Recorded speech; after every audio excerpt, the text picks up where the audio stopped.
नमस्कार, मैं हूं आपके साथ ज्योति श्रीवास्तव और आप देख रहे हैं सी न्यूज भारत।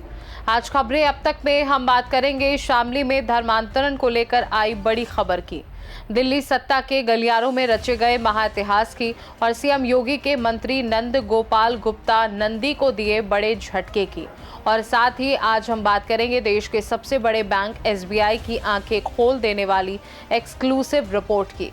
लेकिन इन सभी खबरों को विस्तार से जानने से पहले चलिए एक नजर डालते हैं इस वक्त की टॉप हेडलाइंस पर। राज्यपाल हत्याकांड के दोषी आबिद को राहत, हाईकोर्ट ने दी सशस्त्र जमानत। मनी लॉन्ड्रिंग केस में सीएम हेमंत सोरेन को झटका, पीएमएलए कोर्ट ने खारिज की याचिका। खान सर को बड़ी राहत, फायरिंग केस में गिरफ्तारी पर कोर्ट ने लगाई रोक। संजीव अरोड़ा केस में ईडी का एक्शन, दिल्ली नोएडा समेत कई ठिकानों पर रेड।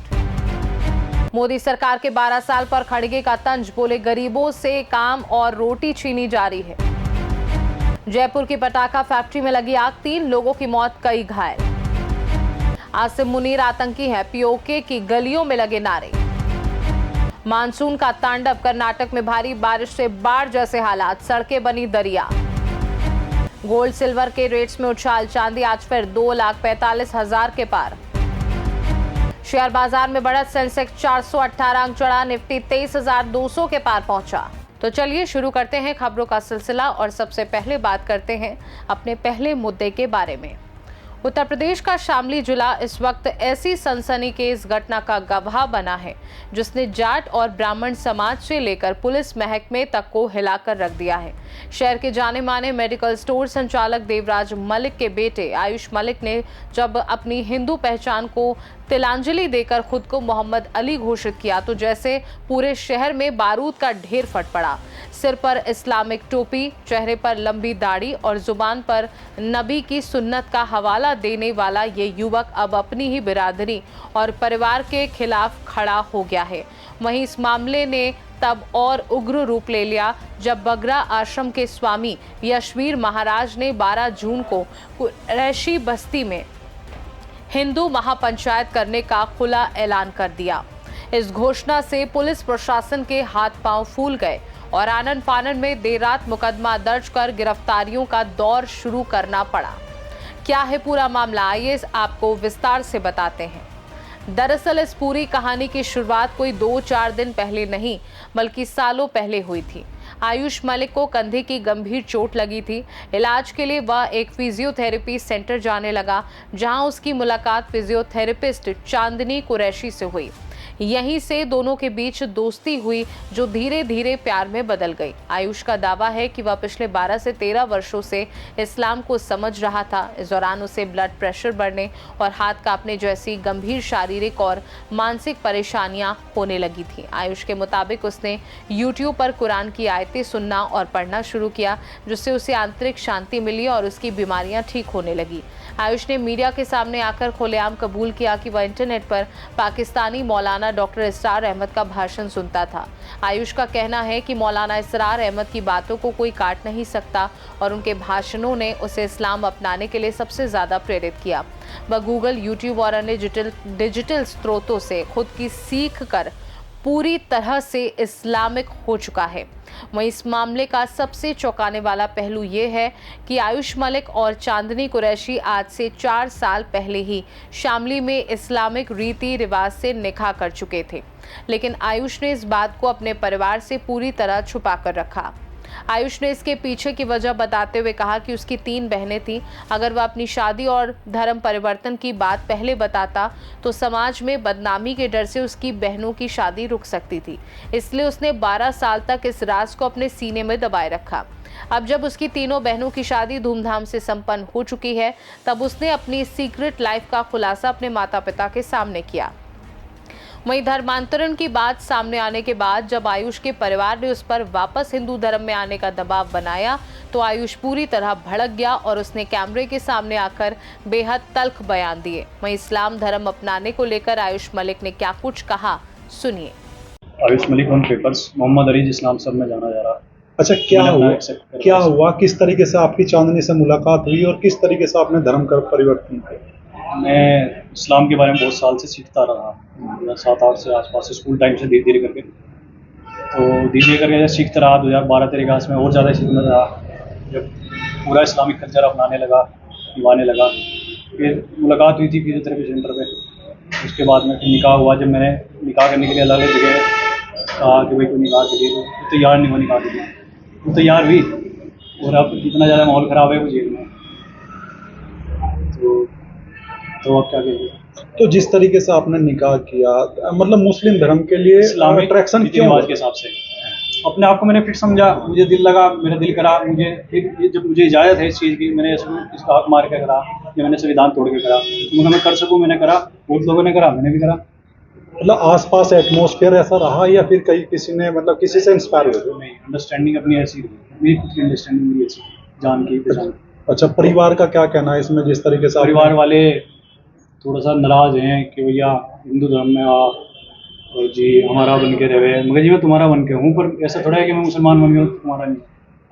तो जैसे जैसे हर किसी की जिंदगी में किसी बात को लेके टर्निंग पॉइंट आता है, आपका क्या टर्निंग पॉइंट रहा? ऐसा क्या कारण रहा कि आप जो है मुस्लिम धर्म में चले गए? तो 24 घंटे टर्निंग पॉइंट है सर, अर्थ रोटेट कर रहा तो टर्निंग पॉइंट है, वैसा कोई टर्निंग पॉइंट नहीं है बहुत ज़्यादा। मैंने धीरे धीरे सीखा, बट ऐसा नहीं कि मैं फला दिन इंस्पायर हुआ और आज मैंने कलमा पढ़ा तो जी मैं कल से मुसलमान हो गया, आज से मुसलमान हो गया, ऐसा नहीं है। इस्लाम को आप धीरे धीरे जान के पहचान के, जिसने खुद से जो दिल से करेगा ना, दिल से सीखेगा करेगा, इखलास के साथ करेगा, सिंसियरिटी के साथ करेगा, उसको बगैर रहनुमाई के तहत आएगी इसको। अच्छा, जिस तरीके से आपने चांदनी से निकाह किया, परिवार को ये लोगों को क्यों नहीं लेके गए जब आपको निकाह करना था? परिवार का इकलौते बेटे हो। हाँ, अपने परिवार के, मेरी सिस्टर की शादी नहीं हुई थी और जी उनकी सिस्टर पे ये था उनको कि भाई बड़ी हो रही है, फिर कहीं शादी करते हैं, तो प्रेस में लेट करें कि शादी करते हैं। तो मैंने निकाह के लिए प्रपोज करा था, फिर कर लिया था निकाह, उसके बाद में फिर घर वालों को बाद में बात करी थी। अच्छा, डॉक्टर जो इसरार है पाकिस्तान के, उनका यूट्यूब देखने के लिए किसने प्रेरित किया था आपको? किसी ने प्रेरित नहीं करा, यूट्यूब पे ऑल वर्ल्ड के अलग अलग स्पीकर आते हैं, किसी को भी आप सुन लो, ऐसा दबाव नहीं है ना, उसका ये है। तो आपने जो ज़्यादा देखोगे आप, या आपका इंटरनेट एल्गोरिथम है कि आपको वही पसंद आया कि आप उसकी वीडियो तो वही ज़्यादा चलता रहे। फिर डॉक्टर इसरार की बात ज़्यादा लोग काटते नहीं, मैंने वो अच्छा लगा था। अच्छा, ये बताओ कि जिस तरीके से आप पहले मंदिर में पूजा नहीं करते थे, लेकिन अब आप 5 टाइम की नमाज कब पढ़ रहे हैं? वो क्योंकि इस्लाम में मैं पूरी तरह से आया, जान पहचान के समझ गया, वो फ़र्ज़ है। मंदिर का जाना कोई कंपलसरी नहीं है ना, मैं उसको फॉलो करता था, मुझे ज़्यादा मैं कह नहीं सकता। पर यह कि इस्लाम में अगर आप आए तो आपको पूरा निभाना पड़ेगा, नमाज आपके ऊपर फ़र्ज़ है। तो जिस तरीके से आपने शादी की, क्या बच्चा उच्चा है आपका? साथ में नहीं रहते हैं सर, अब साथ की बात करी थी, अब घर वाले नाराज़ हो गए, माहौल ख़राब हो गया सर। तो असल एक बिहार में मकान ले रखा था, ये भी बात सामने आई कि आपने किराए में आपने ले रखा। अच्छा, जिस तरीके से आप यहाँ पे काम करते थे, वो आपके घर आती थी चांदनी? अब बात करी थी सर जी कि जी साथ रहेंगे, सारे काम करेंगे, बच्चे अच्छे होंगे, कुछ होगी, घर वालों की इजाज़त होगी, तो माहौल ख़राब हो गया, प्रेशर। अब जब बन रहा कि हिंदू बनो तुम, और उसके बदले चाहे तुम्हारे परिवार वालों को टारगेट करा जाए, जहाँ मैं पैदा हुआ उसको, या इन लॉज में जहाँ शादी हुई उनको, पर प्रेशर बनाया जाए। आज जेल में हूँ, तो क्या आप हिंदू बनेंगे? अगर आप मुसलमान बन गए तो आप हो नहीं सकते। अगर आप बदल गए, आप कुछ भी बन गए या कुछ भी फॉलो कर रहे, तो आप मुसलमान बन ही नहीं थे। आप जैसे कोई कह रहा कि लगा लड़की से फायदे के लिए तुमने शादी करी, तो फायदा निमटा, लड़की का अलग, और ये फिर लोग बाग डिवीजन अलग करते हुए सारी चीज़ अलग करते हैं। अच्छा, माँ आपको किस नाम से बुलाती है? लव कुश, बचपन से वही कह रही थी, जब आयुष था नाम तब भी वो लव कुश उनका खुद का संटवा नाम था। अच्छा, आने वाले टाइम में किस परिवार को अपनाएंगे? दोनों मेरे परिवार है सर। दोनों तो एक दूसरे के साथ नहीं रहना नहीं, चाहते? साथ में ना रहे, मैं तो दोनों को मेंटेन कर सकूँ ना, अपने पेरेंट्स को भी और अपनी बीवी को भी। नहीं, अगर जैसे आपके फादर से हमारी बात हुई, वो ये कहते हैं कि हम अपने बेटे को वापसी लाएंगे, अगर नहीं वापसी लाए तो फिर वो कोशिश करेंगे। फिर किस मैं तरह अपने आप को नहीं काट सकता, मेरे पेरेंट्स अगर काटते तो बात होगी, मुझे इजाज़त नहीं है। अच्छा, ये जो दाढ़ी आपने बढ़ा रखी है, क्यों बढ़ा रखी है?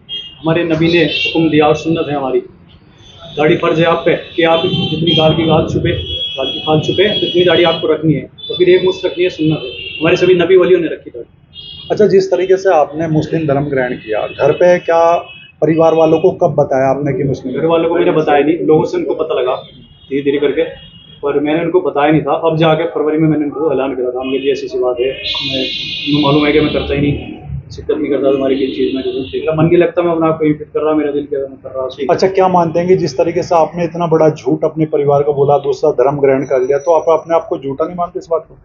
इसको झूठ की बात नहीं है, थोड़ा सा ये था कि धीरे धीरे करके उनको बता दूंगा, और थोड़ा सा मैंने छुपाई थी अपनी बात, कुछ बहुत सवाल रहे, उन्होंने छुपाया, सारी उम्र छुपाया अपने आप को माहौल के हिसाब से, लोगों के हिसाब से। अच्छा, ये तो क्या इस्लाम इस बात की इजाजत देता है कि आप झूठ बोले, छुपाए किसी बात की? छुपाने की इजाज़त है माहौल के हिसाब से। अगर आपको जान माल का डर है, आपको माहौल ख़राब का डर है, फितना फसाद फैलाने का डर है, कोई लड़ाई झगड़े का डर है, तो आप छिपा सको कि आप इस्लाम में हैं, पर इतना है। पर ये नहीं है कि आप झूठ बोल लो इस तरह को। इस्लाम में तो झूठ बिल्कुल भी नहीं है। झूठ बोलने वाला, धोखा देने वाला इस्लाम में बिल्कुल तो नहीं है। क्या आपके पापा ने जैसा मुकदमा दर्ज कराया, आपकी दूसरी फैमिली जेल है, तो उनकी पैरवी करेंगे आप?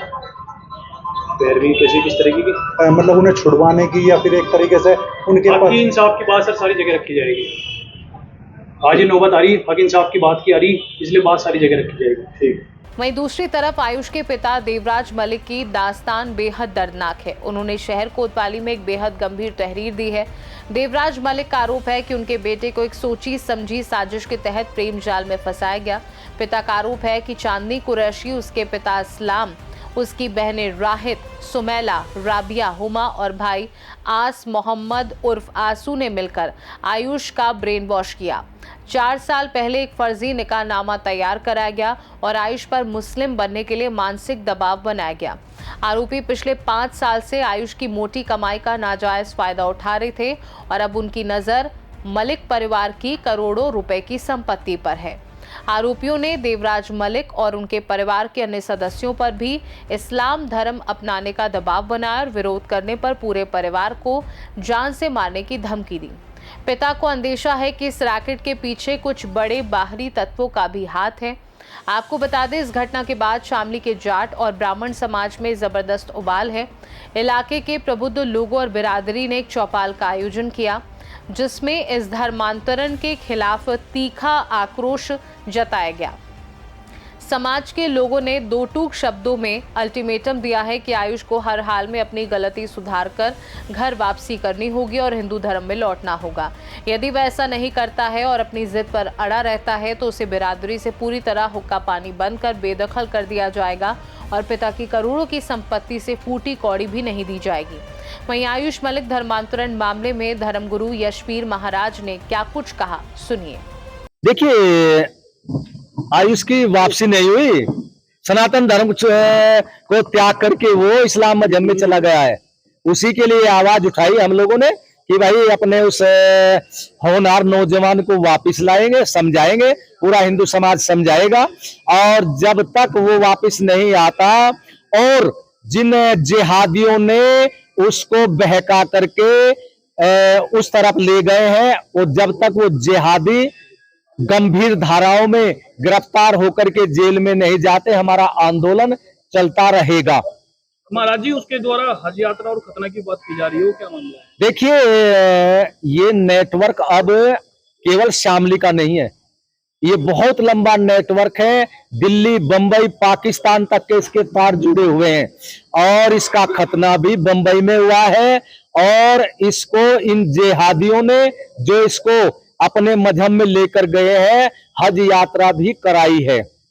और मेरा ये कहना है, आयुष मलिक से इतना लेना नहीं है। इसके परिवार की जो 60-70 करोड़ रुपए की संपत्ति है उस पर दृष्टि है और 1.5 करोड़ के लगभग तो संपत्ति उन्होंने ऐंठ ली है और लव जिहाद के माध्यम से और दूसरे माध्यम से वीडियो बनाई है डरा करके।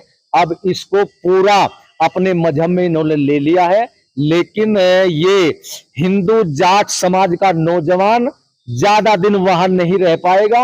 ये हिंदू समाज समझा करके उसको वापिस अपने सनातन धर्म में ले आएगा, क्योंकि ये हिंदू जाट परिवार ने जो अपने खून पसीने से ये 60-70 करोड़ रुपए की संपत्ति एकत्रित की है, ये हिंदू समाज के लिए है, इन जिहादियों के लिए नहीं है कि किसी पर अपने उस परिवार के किसी भी सदस्य को बहकार करके उसकी संपत्ति पर कब्जा कर ले। ये कब्जा होने नहीं देंगे।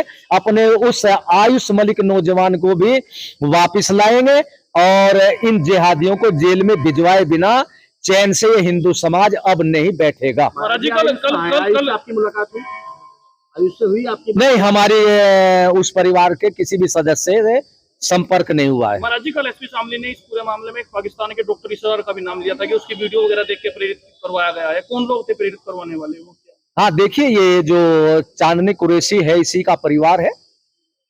इन चांदनी कुरैशी को पहले इसके पास भेजा गया, उसने इसको तैयार किया जैसे भी लव जिहाद में, और फिर वीडियो भी इसकी बनाई है, और बना करके फिर इसको पाकिस्तान का कोई इस्लाम मजहब का बोलने वाला उसने उसकी वीडियो दिखाई, और उसके अलावा और भी इन्होंने अपने तरीके से यहाँ जो मौलवी है उनके द्वारा भी भ्रमित कराया। और मैं सुनने में ये भी आया है मुझे कि इन्होंने जो मकान बनवाया उसमें कोई छोटी मोटी मस्जिद भी बनाई है, वहां पर भी कोई मौलवी रहता है, उसकी जांच तो आप करना, मैंने तो सुना ही है कि तो वहां रहता है, उसने भी इसको अपने तरीके से भ्रमित किया है और पूरे परिवार ने भ्रमित किया, और कुछ दिल्ली के मौलवी हैं। तो ये सारा बहुत बड़ा लंबा नेटवर्क है जिससे कि इसने अपने सनातन धर्म को छोड़ करके इस्लाम मजहब को स्वीकार किया। और आश्चर्य देखिए, जिन लोगों ने इसको इस्लाम मजहब में लेकर के गए हैं उनके दाढ़ी भी नहीं है, और जिस मस्जिद में नमाज पढ़ने के लिए जाता है अधिकतर नमाज पढ़ने वालों के दाढ़ी नहीं है। और ये सनातन धर्म का नौजवान अब 1 फुट की दाढ़ी रखने लगा, और पहले ये एक समय भी भगवान की भक्ति नहीं करता था, भगवान की भक्ति न अपने परिवार में बैठ करके करता, न किस मस्जिद में जाता।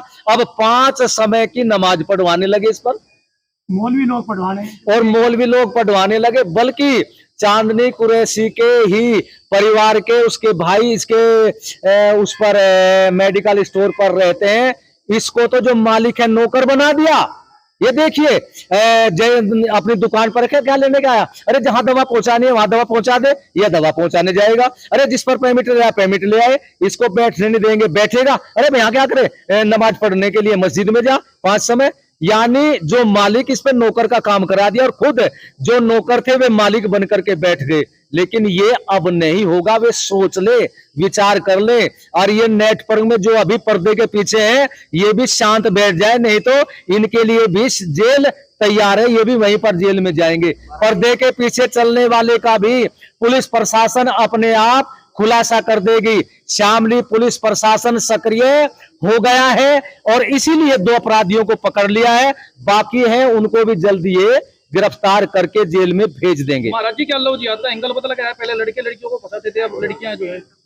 हाँ देखिए, वे लोग हैं, उनको कैसे सफलता प्राप्त करनी है, सफलता प्राप्त करने के लिए वे सब हर प्रकार से तैयार रहते हैं, चाहे लड़के भेजने हो चाहे लड़कियां भेजनी हो, कुछ भी करना हो, पैसे का लालच देना हो, हर प्रकार से वो करने के लिए तैयार रहते हैं। उनको पढ़ाया जाता है, और ऐसे कार्य हिंदू समाज के खिलाफ करने के लिए उनको देश और विदेश से उनके मजहब के लोगों के द्वारा फंडिंग भी मिलता है। आप लोग देखते होंगे उस मजहब के जिहादी विचारधारा के, जिनके खाने का तो लाले पड़े, एक समय भोजन मिल जाए दूसरे की चिंता रहती है, लेकिन उस वही नौजवान नई नई मोटरसाइकिल, नई नई ड्रेस, सेंट लगा करके और बड़े टीप टॉप होकर के हिंदू बस्ती में लव जिहाद के लिए घूमते हैं। ये हिंदू समाज को अब सोचना है, और मैं बल्कि हिंदू समाज से ये कहना चाहता हूं कि यदि बचना है उनसे संपर्क अपना हटाइए।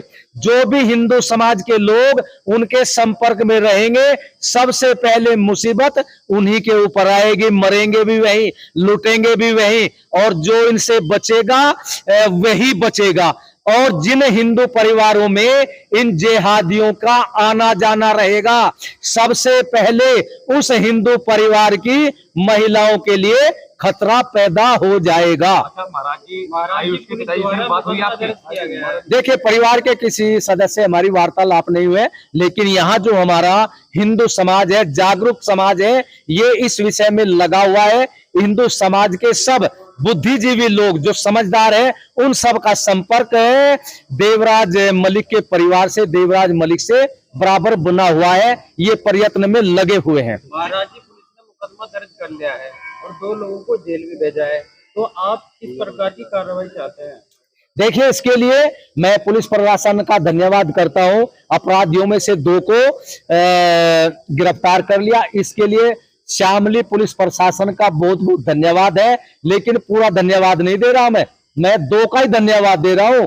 पूरा धन्यवाद उस दिन दूंगा जिस दिन सारे अपराधी पकड़े जाएंगे और जेल में जाएंगे। उस समय तो मैं ये कहना चाहता हूं, हिंदू समाज की तरफ से कहना चाहता हूं कि ये हिंदू समाज शामली पुलिस प्रशासन के ऊपर फूलों की वर्षा भी करेगा। महाराज जी, जो 12 तारीख को पंचायत की वो पंचायत बराबर है, उसकी तैयारी चल रही है हिंदू समाज के द्वारा और पूरे जोर शोर के साथ में तैयारी चल रही है। जब तक सारे अपराधी गिरफ्तार नहीं होते वो आंदोलन बराबर है, और गिरफ्तारी नहीं हुई तो ठीक समय पर पंचायत यहाँ कुरैशी बस्ती के यहाँ होगी। कुरैशी बस्ती को घेर लिया जाएगा और पंचायत में हरियाणा, राजस्थान, पंजाब, उत्तराखंड और पश्चिमी उत्तर प्रदेश के बहुत भारी संख्या में वीर वीरांगनाएं आएंगी और ऐसा वातावरण बनाया जाएगा, क्योंकि उस वातावरण की आवश्यकता अब बन गई है। क्योंकि हिंदुओं की सज्जनता, हिंदुओं की सहनशीलता को इन जेहादियों ने अब कमजोरी मान लिया है। अब ये कमजोरी ने इनकी सहन शक्ति थी, अब हिंदू समाज ये बर्दाश्त नहीं करेगा। वहीं शामली के एसपी एनपी सिंह के मुताबिक पिता की तहरीर के आधार पर युवती चांदनी, उसके पिता इस्लाम कुरैशी और 3 मौलवियों समेत कुल 10 लोगों के खिलाफ गंभीर धाराओं में एफआईआर दर्ज कर ली गई है। पुलिस ने त्वरित कार्यवाही करते हुए मुख्य आरोपी युवती चांदनी और उसके पिता इस्लाम को गिरफ्तार कर जेल भेज दिया है, जबकि अन्य आरोपियों की गिरफ्तारी के लिए लगातार दबिश दी जारी है। शामली पुलिस का इस मामले में कहना है कि युवक को इस कदर बहलाया फुसलाया गया है कि वह पूरी तरह से मानसिक रूप से इस्लामिक हो चुका है। हालांकि आयुष ने बयान दिया है कि उसका देश में चल रहे किसी बड़े धर्मांतरण रैकेट या फिर यूपी एटीएस की जांच के दायरे में आने वाले गिरोहों से कोई लेना देना नहीं है। उसने जो कुछ किया अपनी मर्जी से इंटरनेट के जरिए किया है। कुल मिलाकर देखा जाए तो शामली का ये धर्मांतरण केस अब महज एक पारिवारिक विवाद नहीं रह गया है, बल्कि इसने एक बड़ा सामाजिक और धार्मिक रूप अख्तियार कर लिया है। एक तरफ पुलिस कानून जबरन धर्मांतरण और अवैध वसूली के एंगल से जांच कर रही है, तो दूसरी तरफ मोहम्मद अली बन चुका आयुष अपनी पत्नी और ससुराल वालों को जेल से छुड़ाने के लिए कानूनी लड़ाई लड़ने की कसम खा रहा है। 12 जून को होने वाली हिंदू महापंचायत को देखते हुए इलाके में भारी पुलिस बल तैनात है और तनाव का माहौल है। और अब देखना होगा कि पुलिस की तफ्तीश में क्या कोई बड़ा धर्मांतरण सिंडिकेट सामने आता है या फिर ये मामला अदालती चौखट पर जाकर मर्जी और कानून की नई बहस में उलझ जाता है। पूरे पश्चिमी यूपी की नजरें फिलहाल शामली के इस मलिक बनाम कुरैशी हाई वोल्टेज ड्रामे पर टिकी हुई हैं। खैर, बढ़ते हैं अपनी अगली खबर की ओर। आज हम इतिहास नहीं देख रहे हैं, आज हम इतिहास को बनते हुए रीराइट होते हुए देख रहे हैं। भारतीय लोकतंत्र के पन्नों पर आज एक ऐसा सुनहरा अध्याय लिख दिया गया है जिसने आज़ादी के बाद के सबसे बड़े रिकॉर्ड को मटिया मेट कर दिया है। जी हाँ, देश के सियासत की सबसे बड़ी खबर। प्रधानमंत्री नरेंद्र मोदी ने आज़ाद भारत में सबसे लंबे समय तक निर्वाचित पीएम बने रहने के पंडित जवाहरलाल नेहरू के ऐतिहासिक रिकॉर्ड को ध्वस्त कर दिया है। आज 9 जून जो 2026 है और आज का ये दिन इतिहास के पन्नों में दर्ज हो चुका है। साल 2014 में शुरू हुआ मोदी युग आज अपने सफर के 12 साल पूरे कर चुका है और इसी के साथ पीएम मोदी देश के सबसे लंबे कार्यकाल वाले निर्वाचित प्रधानमंत्री बन गए हैं। एक ऐसा नेता जिसने न सिर्फ सत्ता की परिभाषा बदली बल्कि रिकॉर्ड्स की पूरी किताब ही बदल कर रख दी है। आइए जानते हैं इस महा रिकॉर्ड की पूरी कुंडली जिसने भारतीय राजनीति में एक नया अजय कीर्तिमान स्थापित कर दिया है। 9 जून ये सिर्फ एक तारीख नहीं बल्कि आंकड़ों की वो बिसात है जिसे पार करना किसी भी राजनेता के लिए एक सपना होता है। प्रधानमंत्री नरेंद्र मोदी ने 26 मई 2014 को पहली बार देश के प्रधान सेवक के रूप में शपथ ली थी और आज 9 जून 2026 तक उनके कार्यकाल के 4398 दिन पूरे हो चुके हैं। अगर तुलना करें देश के पहले प्रधानमंत्री पंडित जवाहरलाल नेहरू से, तो उन्होंने 13 मई 1952 को पहली बार लोकसभा चुनाव जीतने के बाद निर्वाचित पीएम के तौर पर शपथ ली थी। नेहरू जी लगातार 4,397 दिन यानी 12 साल 14 दिन तक निर्वाचित प्रधानमंत्री रहे थे। आज पीएम मोदी ने 4,398 दिन में कदम रखकर नेहरू जी के सबसे लंबे निर्वाचित कार्यकाल के रिकॉर्ड को हमेशा के लिए अपने नाम कर लिया है। नेहरू जी वैसे तो 15 अगस्त 1947 को ही प्रधानमंत्री बन गए थे और 27 मई 1964 तक इस पद पर रहे, जिससे उनका कुल कार्यकाल 6,130 दिनों का होता है। लेकिन आपको बता दें कि 1947 से 1952 तक लगभग 5 साल तक वह बिना किसी चुनाव के अंतरिम सरकार के प्रमुख थे। जनता द्वारा चुनी गई संसद और निर्वाचित प्रधानमंत्री के तौर पर उनका कार्यकाल 4,397 दिनों का ही था, जिसे पीएम मोदी ने आज पीछे छोड़ दिया है। इतना ही नहीं, इससे पहले पिछले साल यानी 25 जुलाई 2025 को ही पीएम मोदी ने पूर्व प्रधानमंत्री इंदिरा गांधी के लगातार 4,077 दिनों के कार्यकाल के रिकॉर्ड को भी पीछे छोड़ दिया था।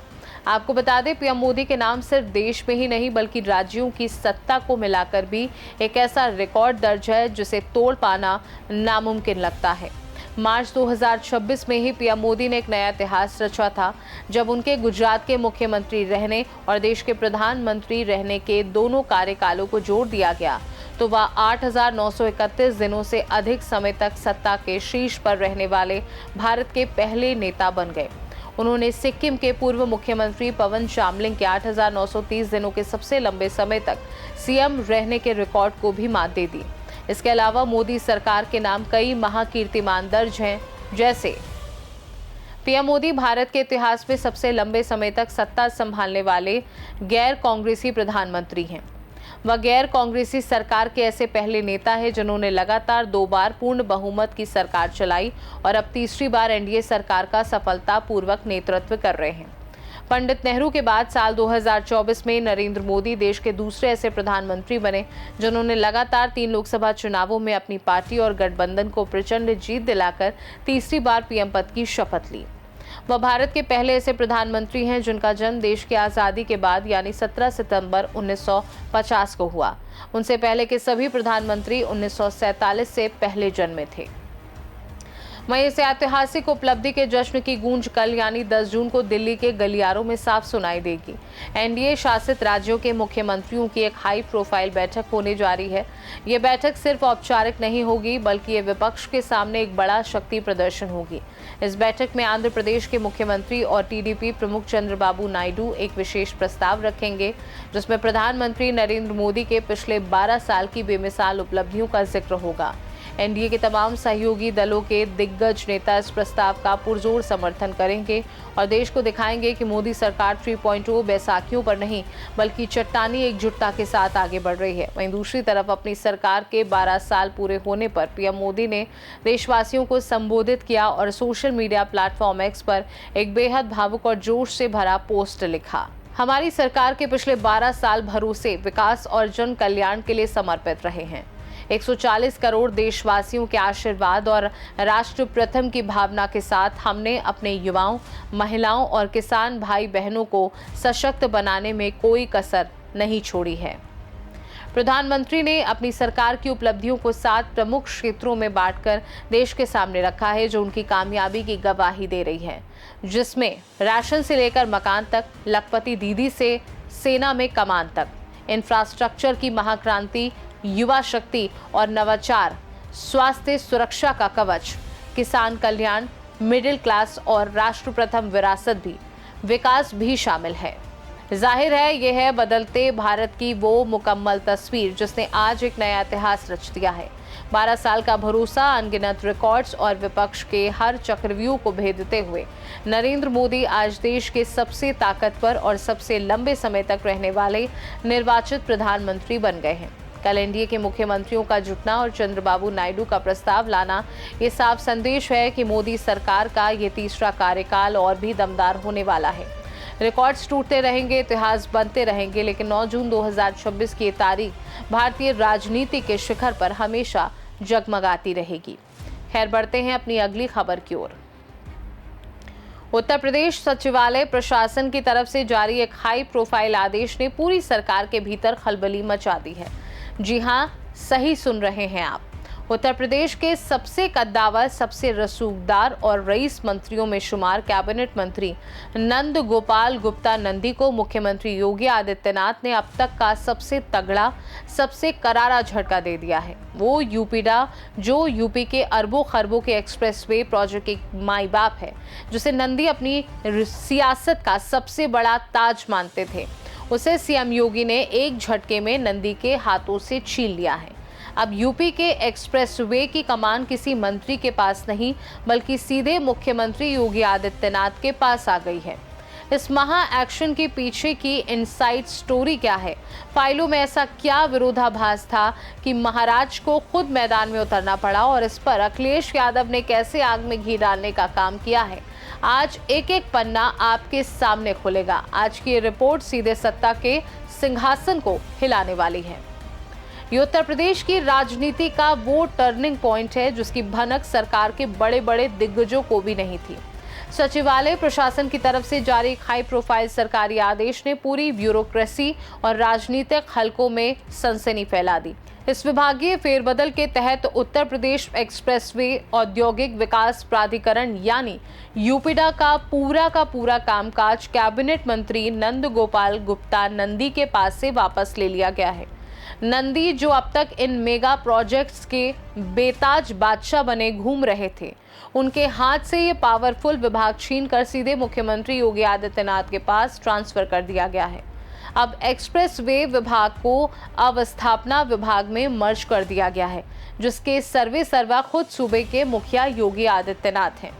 दरअसल अवस्थापना विकास अनुभाग सीधे मुख्यमंत्री योगी आदित्यनाथ के अधीन आता है। इसलिए अब यूपी के तमाम एक्सप्रेसवे और बड़े इंफ्रास्ट्रक्चर प्रोजेक्ट्स की फाइलें सीधे पंचम तल यानी मुख्यमंत्री कार्यालय की टेबल पर तय होंगी। वहीं अब सवाल उठता है कि अचानक ऐसा क्या हुआ कि मुख्यमंत्री को अपने ही इतने रसूखदार मंत्री से ये विभाग वापस लेना पड़ा। तो आपको बता दें, सरकार की तरफ से जो आधिकारिक दलीलें सामने आई हैं वो बेहद चौंकाने वाली हैं। सचिवालय के आदेश में सीधे सीधे कहा गया है कि पहले काम के बंटवारे में कुछ गंभीर विरोधाभास सामने आ रहे थे।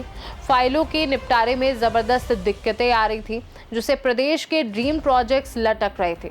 दरअसल उत्तर प्रदेश में बड़ी लागत वाली इंफ्रास्ट्रक्चर सुविधाओं के विकास के लिए नीति निर्धारण और समन्वय का असली काम अवस्थापना विकास अनुभाग के पास पहले से ही था, लेकिन एक्सप्रेसवे के काम का यूपीडा के जरिए नंदी देख रहे थे। ऐसे में दो अलग अलग पावर सेंटर होने की वजह से फैसले लेने में देरी हो रही थी और विकास की रफ्तार धीमी पड़ रही थी। अब इस विरोधाभास को जड़ से खत्म करने के लिए यूपीडा से संबंधित समस्त कार्यों को तत्काल प्रभाव से अवस्थापना विकास अनुभाग को सौंप दिया गया है। सीधे शब्दों में कहें तो अब गंगा एक्सप्रेसवे से लेकर बुंदेलखंड एक्सप्रेसवे तक हर बड़े प्रोजेक्ट से जुड़े फैसले सीधे मुख्यमंत्री कार्यालय की देखरेख में होंगे। बिचौलियों और देरी की गुंजाइश पूरी तरह खत्म। वहीं राजनीतिक पंडितों की माने तो ये नंदी के सियासी रसूख और कद में की गई बहुत बड़ी कटौती है। नंद गोपाल गुप्ता नंदी प्रयागराज की दक्षिणी विधानसभा सीट से विधायक हैं और उन्हें सरकार के सबसे प्रभावशाली मंत्रियों में गिना जाता है। यूपीडा जैसी मलाईदार और बेहद ताकतवर संस्था का हाथ से निकल जाना उनके लिए एक राजनीतिक डिमोशन की तरह देखा जा रहा है। कैबिनेट मंत्री नंदी के पास पहले औद्योगिक विकास, निर्यात प्रोत्साहन, एनआरआई और यूपीडा जैसे भारी भरकम विभाग थे, लेकिन इस बड़े झटके के बाद अब उनके पास केवल ये 3 विभाग बचे हैं: औद्योगिक विकास विभाग, निर्यात प्रोत्साहन विभाग, एनआरआई विभाग। अब नंदी का पूरा फोकस सिर्फ औद्योगिक निवेश लाने और निर्यात बढ़ाने पर ही सीमित रह जाएगा, जबकि सूबे के चमचमाते एक्सप्रेसवे का भविष्य अब सीधे योगी राज के सीधे नियंत्रण में होगा। आपको बता दें, यूपीडा कोई छोटा मोटा विभाग नहीं है।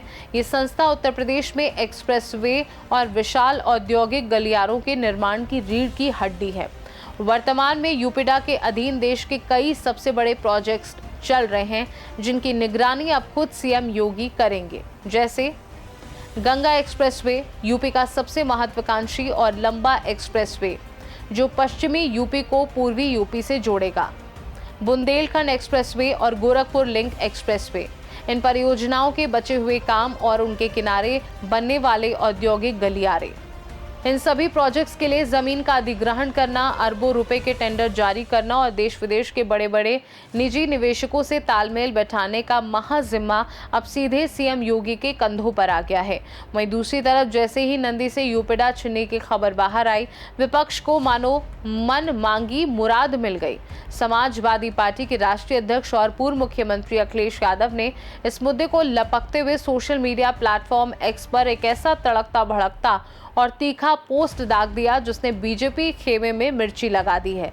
अखिलेश यादव ने पूरी सरकार को कटघरे में खड़ा करते हुए लिखा, अभी हाफ हुए हैं, विधानसभा में टिकट नहीं मिलेगा तो साफ हो जाएंगे। जब सारे घटिया एक्सप्रेसवे बन गए और भ्रष्टाचार का आपसी लेन देन का टारगेट पूरा हो गया, तब हटाया तो क्या हटाया। अखिलेश यादव ने सीधे सीधे आरोप लगाया कि एक्सप्रेसवे के निर्माण में बड़े पैमाने पर भ्रष्टाचार हुआ है और जब आपसी लेन देन का टारगेट पूरा हो गया तब जाकर मंत्री को वहां से हटाया गया। सपा प्रमुख के इस बयान ने इस प्रशासनिक फेरबदल को पूरी तरह से एक हाई वोल्टेज राजनीतिक दंगल में तब्दील कर दिया है। देखा जाए तो उत्तर प्रदेश की सियासत में ऊपर से जो बदलाव सिर्फ एक प्रशासनिक फेरबदल दिख रहा है, उसके अंदर की आग कितनी भयंकर है। सीएम योगी आदित्यनाथ ने यूपीडा को सीधे अपने हाथों में लेकर एक तीर से कई निशाने साधे हैं। उन्होंने अफसरों और मंत्रियों को साफ संदेश दे दिया है कि उनके राज्य में फाइलों की लेट लतीफी और काम में विरोधाभास रत्ती भर भी बर्दाश्त नहीं किया जाएगा, चाहे मंत्री कितना भी रसूखदार क्यों ना हो। अगर प्रोजेक्ट की रफ्तार धीमी हुई तो कुर्सी जाते देर नहीं लगेगी। लेकिन दूसरी तरफ अखिलेश यादव के तीखे तीरों ने सरकार की नीयत पर भी सवाल उठा दिए हैं और अब देखना होगा कि नंदी इस बड़े झटके को कैसे बचाते हैं और खुद मुख्यमंत्री योगी आदित्यनाथ के हाथों में आने के बाद यूपी के महा एक्सप्रेसवे के प्रोजेक्ट्स की रफ्तार सुपरफास्ट बुलेट ट्रेन बनती है या नहीं। खैर, जाते जाते आपको एक अहम मुद्दे से रूबरू करा देते हैं। अब आपको दिखाने जा रहे हैं देश में बदलती हुई अपराध की वो खौफनाक और चौंकाने वाली तस्वीर जिसने सुरक्षा एजेंसियों से लेकर आम जनता तक के होश उड़ा दिए हैं। क्या भारत में अब पारंपरिक तौर पर होने वाले जुर्म कम हो रहे हैं? क्या सड़कों पर होने वाले अपराधों पर लगाम लग गई है? देश के सबसे बड़े बैंक यानी स्टेट बैंक ऑफ इंडिया की एक बेहद चौंकाने वाली और एक्सक्लूसिव रिपोर्ट सामने आई है जो बताती है कि देश में कुल अपराध दर में तो कमी आई है, लेकिन इंटरनेट और डिजिटल दुनिया में अपराधियों ने एक ऐसा खौफनाक मायाजाल बुन दिया है जो सीधे आपकी जेब और आपकी सुरक्षा पर डाका डाल रहा है।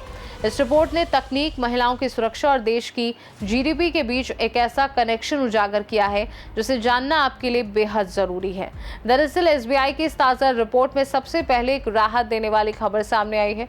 देश में पारंपरिक और संघीय अपराधों के ग्राफ में गिरावट दर्ज की गई है। रिपोर्ट के मुताबिक भारत में वर्ष 2024 के दौरान कुल 58.86 लाख संघीय अपराध दर्ज किए गए। अगर इसकी तुलना पिछले साल से करें तो इसमें 6% की शानदार कमी देखी गई है। देश की कुल अपराध दर जो पहले प्रति लाख आबादी पर 448.3 थी, वह अब घटकर 418.9 रह गई है। आपको बता दें, इस गिरावट के पीछे सरकार द्वारा किया गया सार्वजनिक निवेश, चारों तरफ बढ़ता डिजिटलाइजेशन और हर कोने पर मजबूत होता निगरानी तंत्र सबसे प्रमुख कारण बनकर उभरे हैं। हालांकि भले ही सड़कों पर होने वाले जुर्म कम हो गए हों, लेकिन इंटरनेट की दुनिया में अपराधियों ने कोहराम मचा रखा है। जैसे जैसे देश डिजिटल हो रहा है, अपराधी भी हाईटेक हो चुके हैं। रिपोर्ट में सबसे बड़ी चेतावनी दी गई है कि देश में साइबर क्राइम के मामले बहुत जल्द 1 लाख के आंकड़े को पार कर सकते हैं। जी हाँ, ऑनलाइन बैंकिंग, यूपीआई और इंटरनेट आधारित सेवाओं के बढ़ते इस्तेमाल के साथ ही साइबर ठगी, डेटा चोरी और ऑनलाइन धोखाधड़ी के मामलों में एक जबरदस्त उछाल आया है। अब अपराधी घर बैठे बैठे लोगों की गाड़ी कमाई पर साफ कर रहे हैं अपने हाथ। हालांकि तकनीक जहां एक तरफ चुनौती बनी है, वहीं दूसरी तरफ यही तकनीक अपराधियों के लिए सबसे बड़ा काल साबित हो रही है। एसबीआई का मानना है कि यूपीआई, फास्टैग और डिजिटल निगरानी जैसे आधुनिक साधनों ने अपराधियों के लिए जोखिम को 1000 गुना बढ़ा दिया है। अब अपराधी चाहे कितना भी शातिर क्यों ना हो, उसका डिजिटल ट्रेल पुलिस को सीधे उसके गिरेबान तक पहुंचा देता है। इससे अपराधियों के पकड़े जाने और जेल जाने का खतरा पहले की तुलना में कहीं ज्यादा बढ़ गया है। आपको बता दें, 100 स्मार्ट शहरों में अब तक 84,000 से अधिक सीसीटीवी कैमरे लगाए जा चुके हैं। इतना ही नहीं, किसी भी आपात स्थिति में निपटने के लिए सड़कों पर 1,884 इमरजेंसी कॉल बॉक्स और करीब 3,000 पब्लिक एड्रेस सिस्टम भी लगाए गए हैं। देखा जाए तो स्टेट बैंक ऑफ इंडिया की वो आंखें खोल देने वाली रिपोर्ट जो साफ कह रही है कि भारत बदल रहा है, तकनीक बदल रही है और उसके साथ साथ अपराध का चेहरा भी बदल रहा है।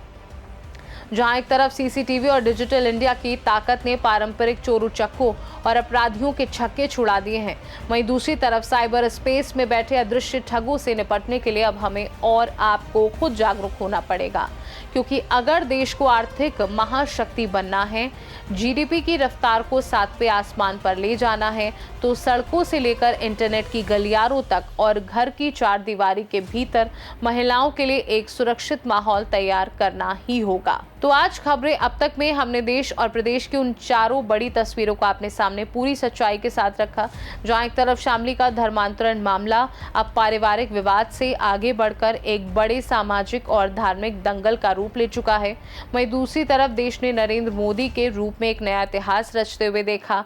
फिलहाल खबरें अब तक में आज के लिए बस इतना ही। फिर आपसे मुलाकात होगी कुछ और नई खबरों और उनके पीछे छिपे बड़े सच के साथ। नमस्कार।